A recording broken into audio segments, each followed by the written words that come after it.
Welcome to a brand new program called The Body and the Mind.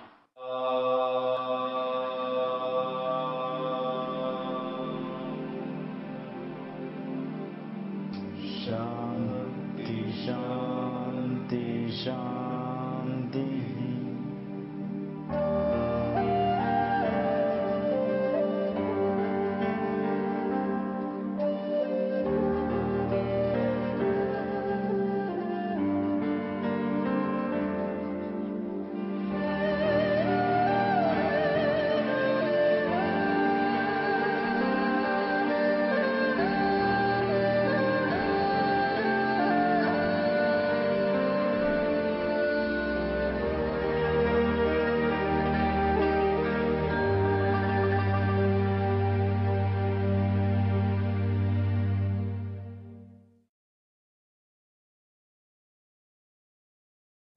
So yoga is basically an art of management.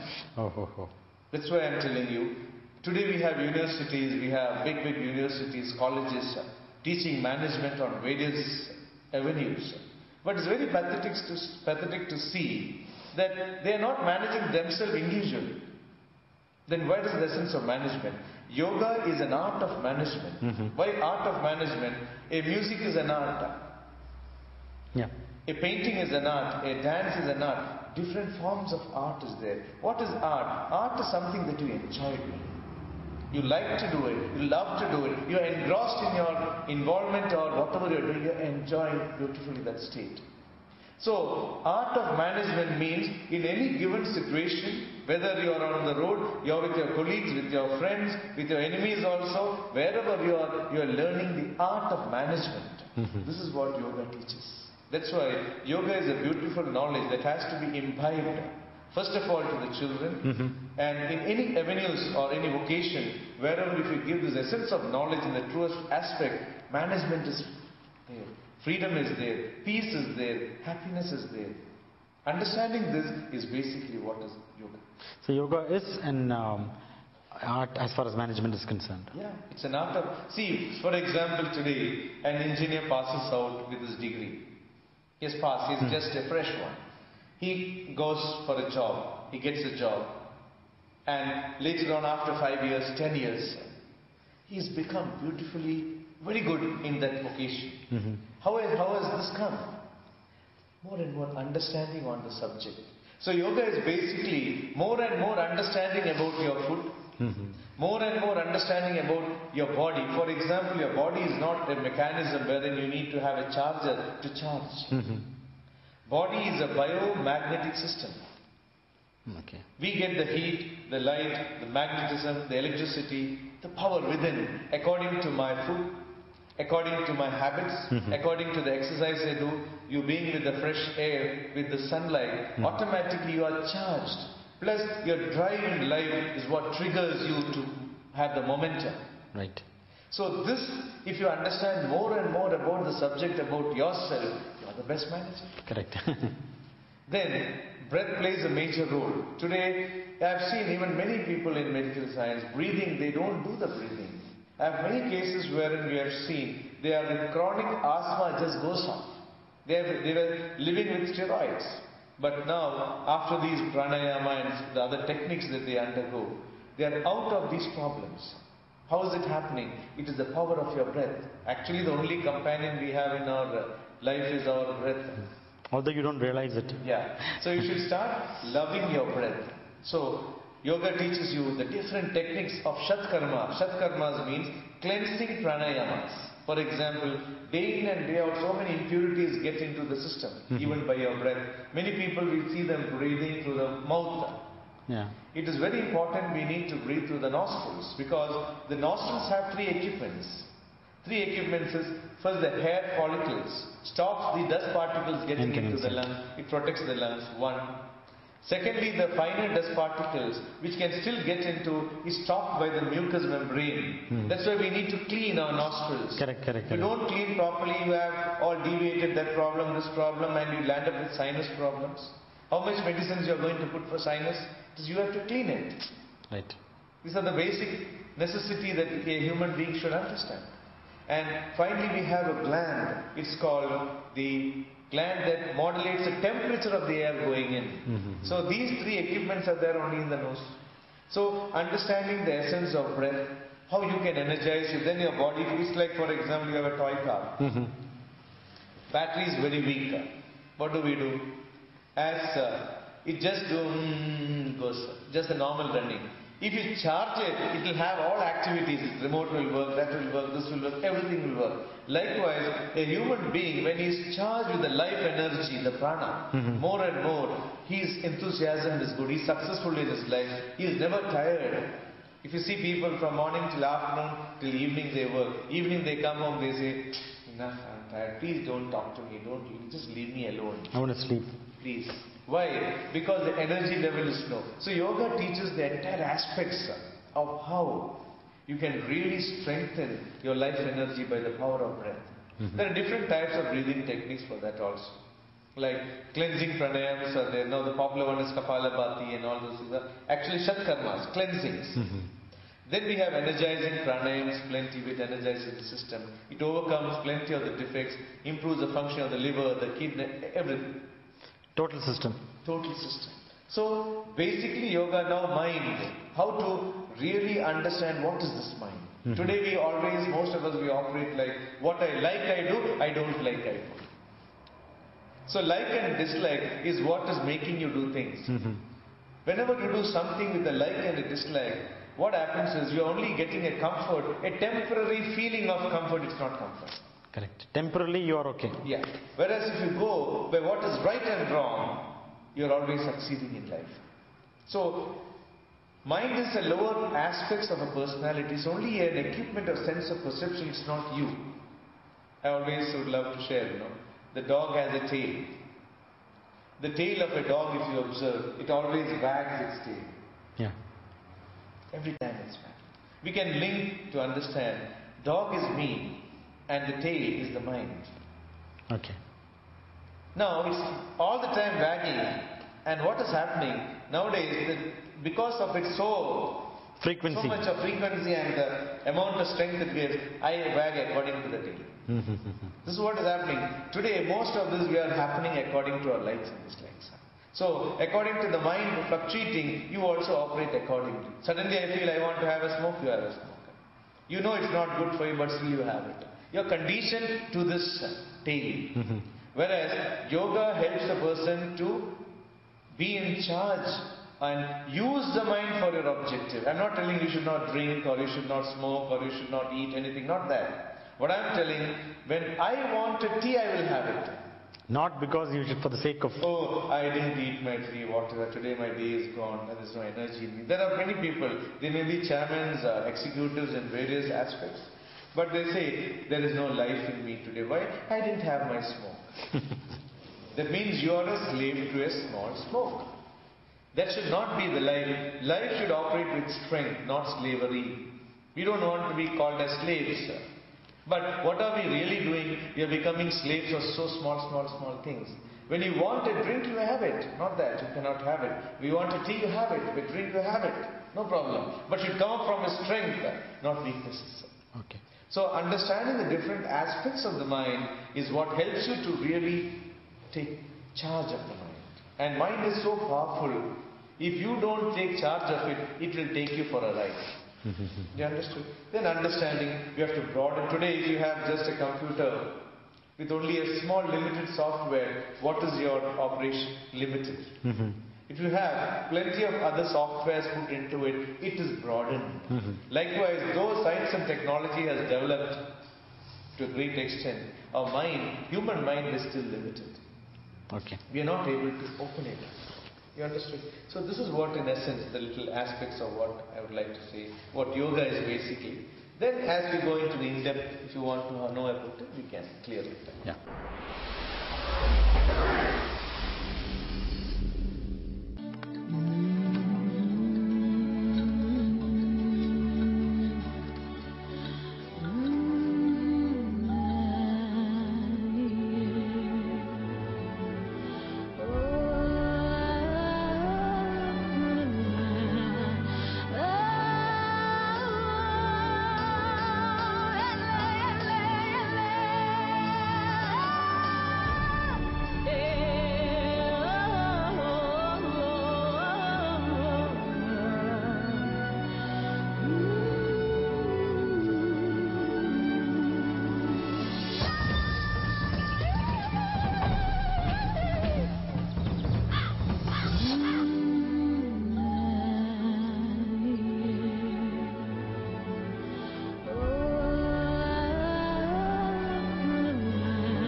Best TV.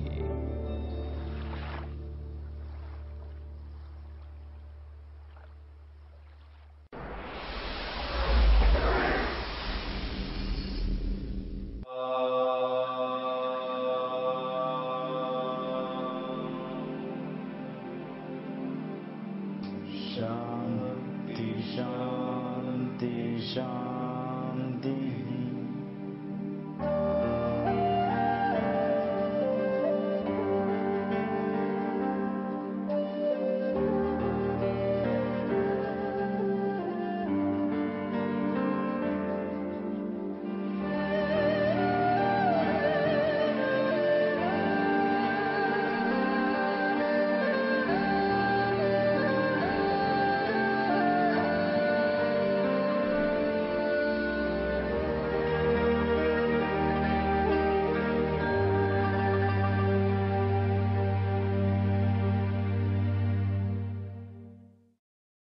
Straight away.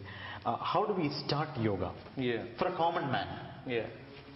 Common man actually, first of all, body is of prime importance. And we can start with these small, simple exercises. Like there are certain standing stretches, side stretches, spinal twist. And before getting into the stretches, it's very important that an aspirant to learn yoga, he should understand what is Shavasana. Oh, Shavasana is basically Shava means corpse. It's basically a relaxation posture wherein you'll be lying down in Shavasana, and I'll be giving the instructions how to relax yourself, because generally when we lie down to sleep, you're in the thought wave patterns are functioning according to the normal thing. So you really don't get the relaxation. Here you'll be following the instructions in such a way, your mind gets into the instructions and the mind does not disturb the body, and hence the body gets the relaxation. Your mind induces the body to relax. okay. Left on its own, the mind will go here and there. So once it induces the body to relax, you get perfect relaxation for the body and the mind. Now before getting into yoga, whenever we go for a yoga session, it's very, very important that we chant a sound vibration.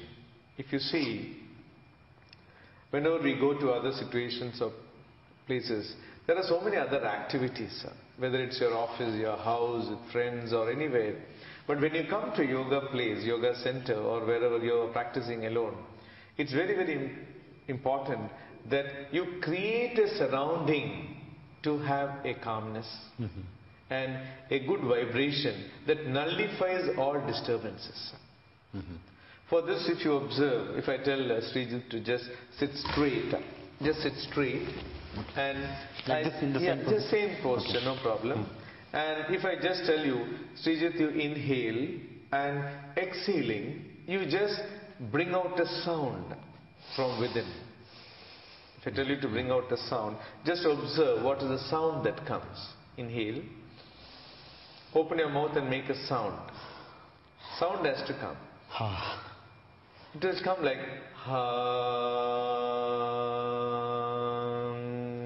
isn't it? Just inhale, make a sound.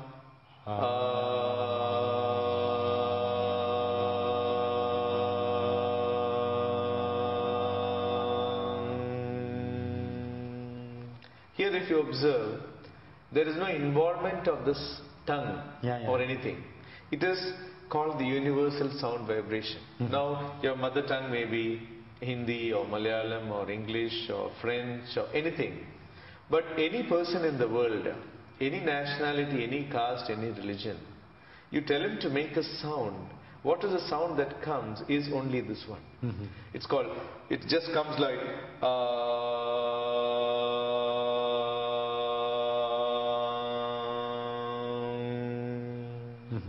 it comes as In many religions it has been said as Amin, Amen, Om. But the basic sound for every human being is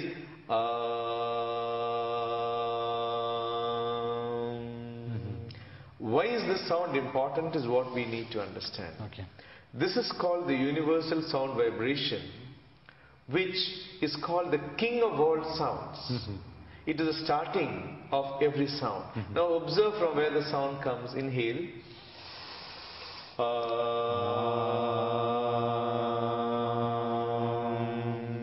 Where does the sound come from? This comes. Actually, if you observe, it starts from the navel. Okay.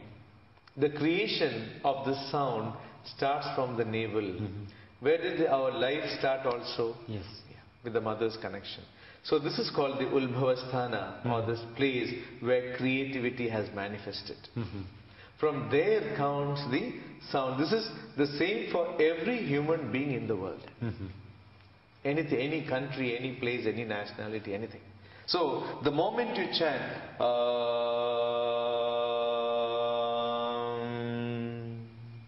it nullifies all disturbing thought vibrations. Because it's like in a group of people, when the king, there is so much of crowd, but when the king comes, how does the way happen?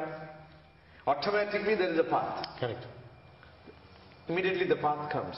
Likewise, being the king of all sounds, any type of disturbing thought vibrations is there in the mind. You may be coming from your office, your house, or something or other. You are coming here for your physical and mental well-being. Here, no disturbing thought should disturb you. So, the moment you chant the sound vibration, it nullifies all disturbances. An experiment, if you observe, you take a piece of paper, and on the piece of paper you put little sand. You have a guitar or any stringed instrument, you just pull the strings of the instrument and the vibration is on. You place the paper with the sand. You can see the sand rearranges according to the vibrations. Likewise, the moment you chant the sound vibration, it nullifies all disturbing thought vibrations. You understood? Yeah. So the moment we chant, it calms down the mind, it stops all the disturbances. That's why we need to chant. Another important aspect of this, if you see, we say Shanti. What do you mean by Shanti? If you see, Shanti means, you know, Peace. Peace. We are all looking for peace and happiness. Now, why Shantis come from which language? If you observe, Shantis come from the word, from the language Sanskrit. Sanskrit. Yeah. Sanskrit, we say, is the mother of all languages. Why? It was not something created by anyone. It is already an existing sound evolution that has been modulated for communications. If you say the words of the vowels and consonants, if you observe, a, I, u, it starts from here. A, I, u, r, e, I, o, a. Now your palate is here, your tongue is here. Say kha. Ka. Innermost part of the tongue touches the innermost palate. Ka. Yeah. Say the next word. Ka, ka, gha, gha, nga, cha, cha, ja, ja, nya, ta, ta, dha, dha, na, ta, ta, dha, dha, na, pa, pa, pa, bha, ma. So every time the tongue touches the palate, there is an evolution of sound. Ma. You understood? So it's not, it is, has its own, it just created systematically. And again it goes back. Ya, ra, la, wa, sha, sha, sa, ha. So one time you take it out, one time you bring it, forms the entire vowels and consonants. And it is coming from which letter? So whenever anything you chant in the sound vibration, automatically it has an impact on the world of vibrations. You understood? That's why we start with and Shanti. The important aspect is, as I told you, our brain has 1000 kilovolt of current and 2 to 13 billion neurons. Your upper palate has 82 meridian points. What is that? Meridian points, for example, you have a piano, let us say. You press one key, there is a sound. Another key, another sound. You understood? Yeah. So, whenever your thought vibration and sound vibration has an impact on the brain, that's why I'm telling you, we have got a fantastic equipment. Now, I say, seeing certain things, I say, I can do it. Whenever you say, I can do it, Your thought vibration and sound vibration triggers the brain and the neurons to ensure that you do it. So you will find all the via media to do it. Out of ignorance, sometimes I may say, it's impossible, I can't do it. What are you triggering the switch now? Don't do it. Impossibility. Yeah. Either you are making it possible or you are triggering impossibility. So whenever you say impossible, you are triggering the switch of impossibility, nothing will work. So who has got the equipment actually? I have got. Who can press the switch? I can press. And the switch is very subtle. The thought and your sound can trigger. Many times you would have heard people telling, I will try to do it. I hope so. Maybe. You are actually pressing a switch halfway, nothing will happen. Yeah. You understood? So that is why the sound vibration has a great impact. What you talk, what you think has a great impact on your actions and further what you are achieving in life. That's why the sound vibration is very important.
And today I am talking to you in English.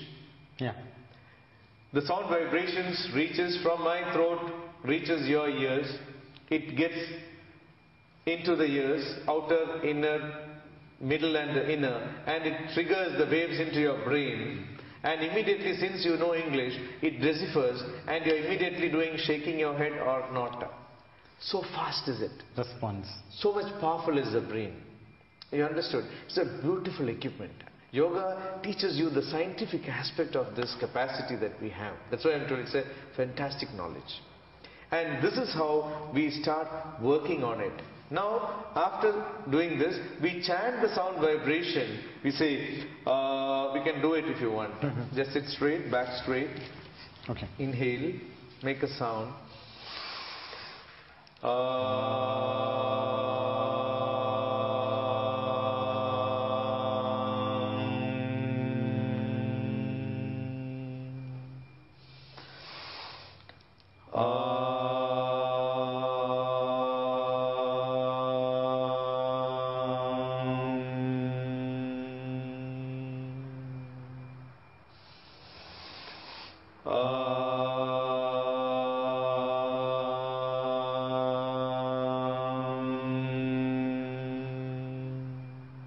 Together we say Shanti 3 times. Inhale.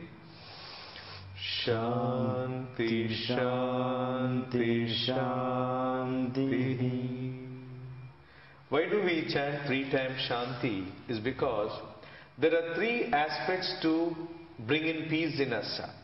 First of all, the first Shanti is addressed to Mother Nature. If there is some tsunami or gunu or something going on, we will not be sitting here and doing anything. So first we are addressing Mother Nature to bring in that peace and tranquility. Secondly, the surroundings should be in peace.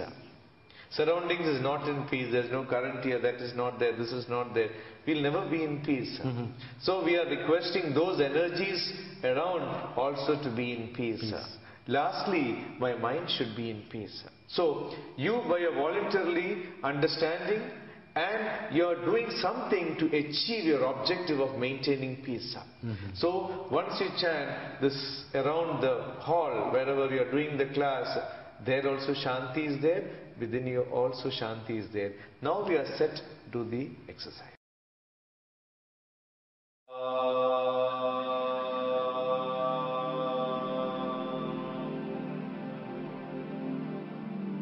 Shanti, Shanti, Shanti.